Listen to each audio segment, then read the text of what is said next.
Profetas y Reyes, capítulo 12, de Jezreel a Oreb. Una vez muertos los profetas de Baal, quedaba preparado el camino para realizar una poderosa reforma espiritual entre las 10 tribus del reino septentrional. Elías había presentado al pueblo su apostasía.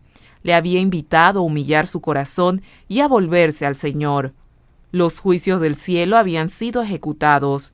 El pueblo había confesado sus pecados y había reconocido al Dios de sus padres como el Dios viviente. Y ahora iba a retirarse la maldición del cielo y se renovarían las bendiciones temporales de la vida. La tierra iba a ser refrigerada por la lluvia. Elías dijo a Acab: «Sube, come y bebe, porque una gran lluvia suena». Luego el profeta se fue a la cumbre del monte para orar. El que Elías pudiese invitar confiadamente a Acab a que se preparase para la lluvia no se debía a que hubiese evidencias externas de que estaba por llover. El profeta no veía nubes en los cielos ni oía truenos. Expresó simplemente las palabras que el Espíritu del Señor le movía a decir en respuesta a su propia fe poderosa. Durante todo el día había cumplido sin vacilar la voluntad de Dios y había revelado su confianza implícita en las profecías de la palabra de Dios. Y ahora, habiendo hecho todo lo que estaba a su alcance, sabía que el cielo otorgaría libremente las bendiciones predichas. El mismo Dios que había mandado la sequía había prometido abundancia de lluvia como recompensa del proceder correcto. Y ahora Elías aguardaba que se derramase la lluvia prometida. En actitud humilde, su rostro entre las rodillas, suplicó a Dios en favor del penitente Israel. Vez tras vez, Elías mandó a su siervo a un lugar que dominaba el Mediterráneo, para saber si había alguna señal visible de que Dios había oído su oración. Cada vez volvió el siervo con la contestación: «No hay nada». El profeta no se impacientó ni perdió la fe, sino que continuó intercediendo con fervor. 6 veces el siervo volvió diciendo que no había señal de lluvia en los cielos, que parecían de bronce. Sin desanimarse, Elías le envió nuevamente, y esta vez el siervo regresó con la noticia: «Yo veo una pequeña nube como la palma de la mano de un hombre que sube de la mar». Esto bastaba. Elías no aguardó que los cielos se ennegreciesen. En esa pequeña nube vio por fe una lluvia abundante, y de acuerdo a esa fe obró. Mandó a su siervo que fuese prestamente a Acab con el mensaje: «Desciende, porque la lluvia no te ataje». Por el hecho de que Elías era hombre de mucha fe, Dios pudo usarle en esta grave crisis de la historia de Israel. Mientras oraba, su fe se aferraba a las promesas del cielo, y perseveró en su oración hasta que sus peticiones fueron contestadas. No aguardó hasta tener la plena evidencia de que Dios le había oído, sino que estaba dispuesto a aventurarlo todo al notar la menor señal del favor divino. Y sin embargo, lo que él pudo hacer bajo la dirección de Dios, todos pueden hacerlo en su esfera de actividad mientras sirven a Dios. Porque acerca de este profeta de las montañas de Galat está escrito: «Elías era hombre sujeto a semejantes pasiones que nosotros, y rogó con oración que no lloviese, y no llovió sobre la tierra en 3 años y 6 meses». Santiago 5:17. Una fe tal es la que se necesita en el mundo de hoy, una fe que se aferra a las promesas de la palabra de Dios y se niega a renunciar a ellas antes que el cielo oiga. Una fe tal nos relaciona estrechamente con el cielo y nos imparte fuerza para luchar con las potestades de las tinieblas. Por la fe, los hijos de Dios ganaron reinos, obraron justicia, alcanzaron promesas, taparon la boca de los leones, apagaron fuegos impetuosos, evitaron filo de cuchillo, convalecieron de enfermedades, fueron hechos fuertes en la batalla, trastornaron campos de extraños, y por la fe hemos de llegar hoy a la altura del propósito que Dios tiene para nosotros. Si puedes creer, al que le cree, todo es posible. La fe es un elemento esencial de la oración que prevalece, porque es menester que el que a Dios se allega crea que le hay y que es galardonador de los que le buscan. Si demandáramos alguna cosa conforme a su voluntad, Él nos oye. Y si sabemos que Él nos oye en cualquier cosa que demandemos, sabemos que tenemos las peticiones que le hubiéramos demandado. Con la fe perseverante de Jacob, con la persistencia inflexible de Elías, podemos presentar nuestras peticiones al Padre, solicitando todo lo que ha prometido. El honor de su trono está empeñado en el cumplimiento de su palabra. Las sombras de la noche se estaban asentando en derredor del monte Carmelo cuando Acab se preparó para el descenso. Y aconteció, estando en esto, que los cielos se oscurecieron con nubes y viento, y hubo una gran lluvia. Y subiendo Acab, vino a Jezreel. Mientras viajaba hacia la ciudad real, a través de las tinieblas y de la lluvia enceguecedora, Acab no podía ver el camino delante de sí. Elías, quien como profeta de Dios había humillado ese día a Acab delante de sus súbditos y dado muerte a sus sacerdotes idólatras, le reconocía sin embargo como rey de Israel. Y ahora, como acto de homenaje y fortalecido por el poder de Dios, corrió delante del carro real para guiar al rey hasta la entrada de la ciudad. En este acto misericordioso del mensajero de Dios hacia un rey impío, hay una lección para todos los que aseveran ser siervos de Dios, pero que se estiman muy encumbrados. Hay quienes se tienen por demasiado grandes para ejecutar deberes que consideran sin importancia.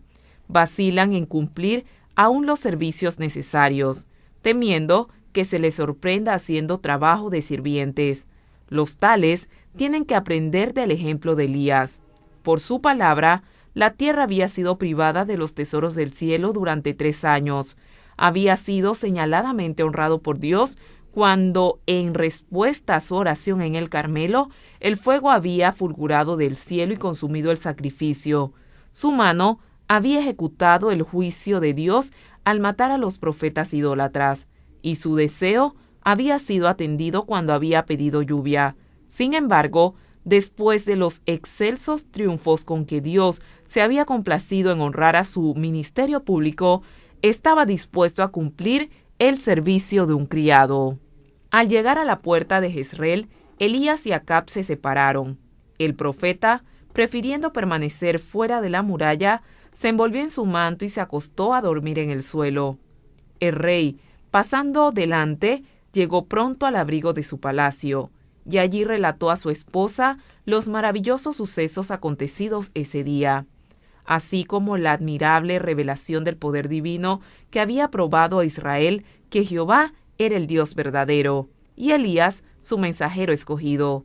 Cuando Acab contó a la reina cómo habían muerto los profetas idólatras, Jezabel, endurecida e impenitente, se enfureció.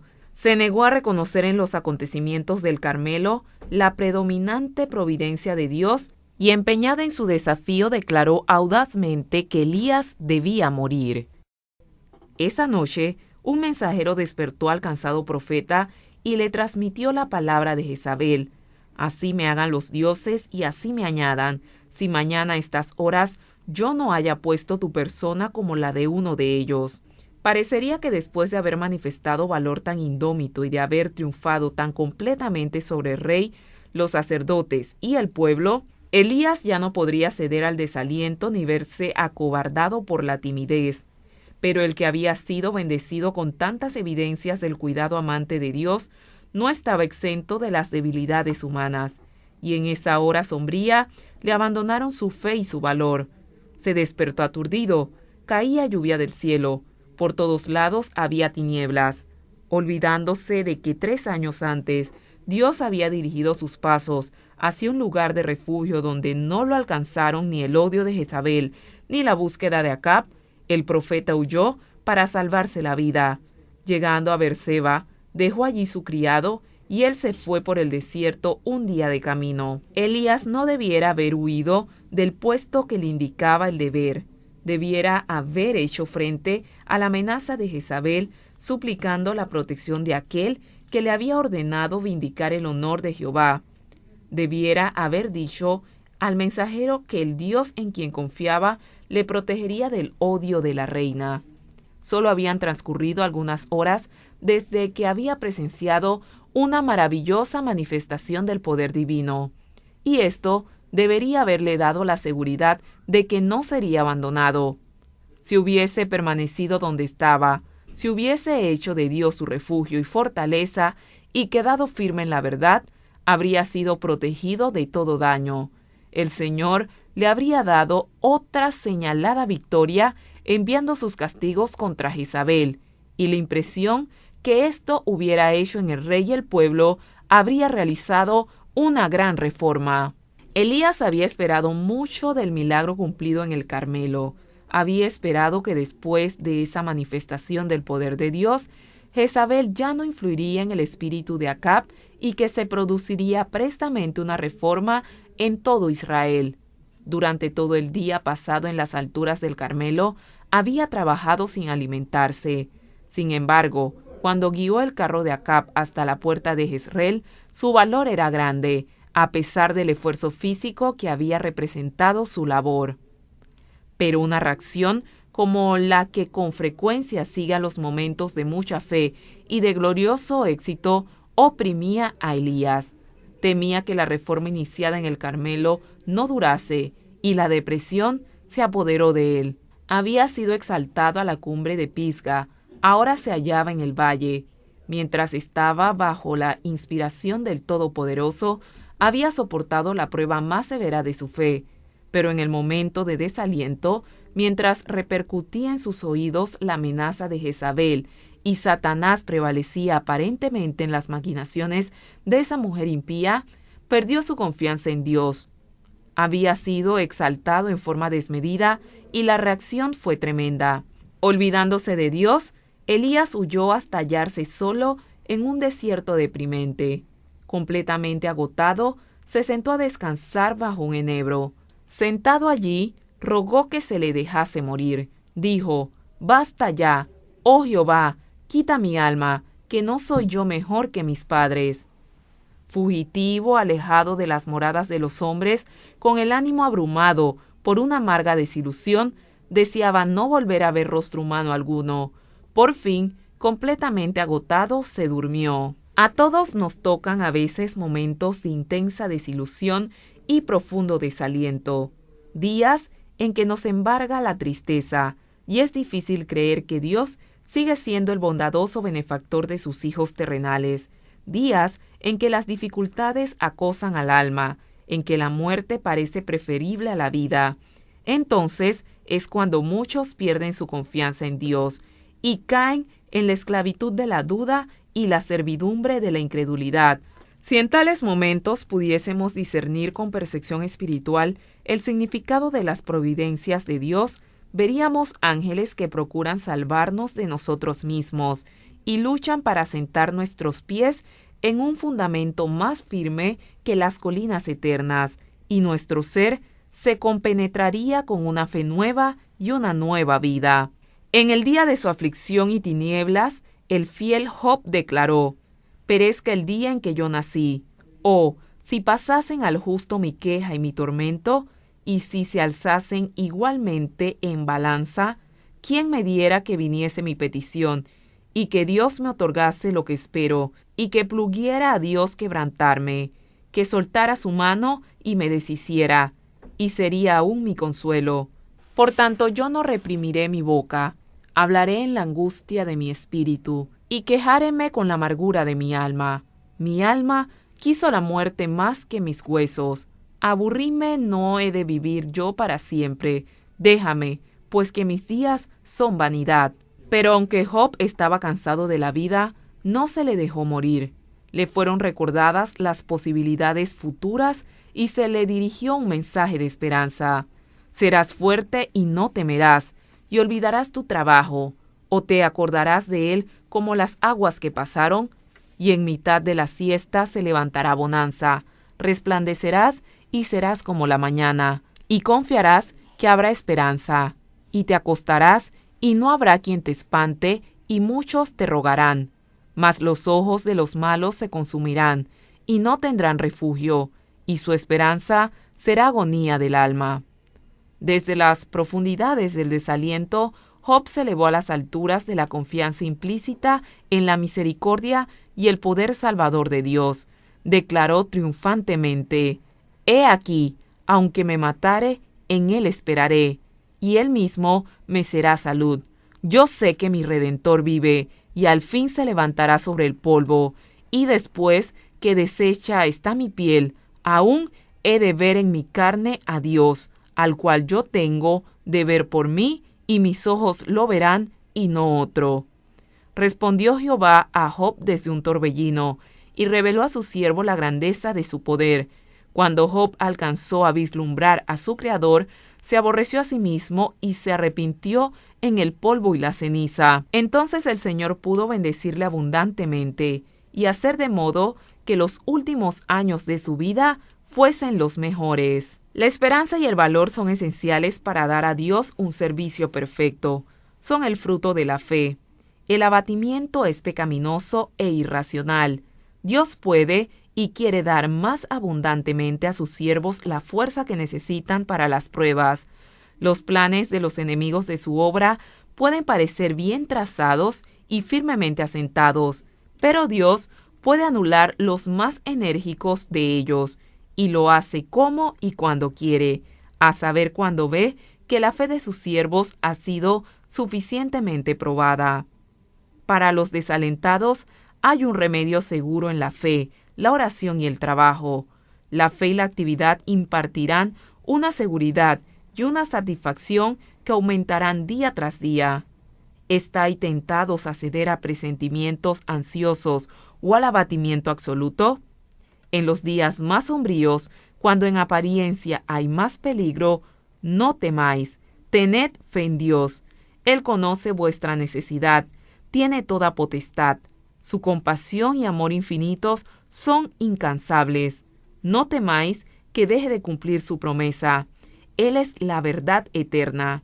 Nunca cambiará el pacto que hizo con los que le aman, y otorgará a sus fieles siervos la medida de eficiencia que su necesidad exige. El apóstol Pablo atestiguó: «Me he dicho, bástate mi gracia, porque mi potencia en la flaqueza se perfecciona, por lo cual me gozo en las flaquezas, en afrentas y en necesidades, en persecuciones, en angustia por Cristo, porque cuando soy flaco, entonces soy poderoso». ¿Desamparó Dios a Elías en la hora de prueba? Oh no, amaba a su siervo, tanto cuando Elías se sentía abandonado de Dios y de los hombres, como cuando en respuesta a su oración el fuego descendió del cielo e iluminó la cumbre de la montaña. Mientras Elías dormía, le despertaron un toque suave y una voz agradable. Se sobresaltó y, temiendo que el enemigo lo hubiese descubierto, se dispuso a huir. Pero el rostro compasivo que se inclinaba sobre él no era el de un enemigo, sino de un amigo. Dios había mandado un ángel del cielo para que alimentase a su siervo. «Levántate, come», dijo el ángel. Entonces él miró, y he aquí a su cabecera una torta cocida sobre las ascuas y un vaso de agua. Después de que Elías hubo comido el refrigerio preparado para él, se volvió a dormir. Por segunda vez vino el ángel. Tocando al hombre agotado, dijo con compasiva ternura: «Levántate, come, porque gran camino te resta». Levantándose, pues, comió y bebió, y con la fuerza que le dio ese alimento, pudo viajar 40 días y 40 noches hasta el monte de Dios Horeb, donde halló refugio en una cueva. Profetas y Reyes, capítulo 12, de Yezreel a Horeb.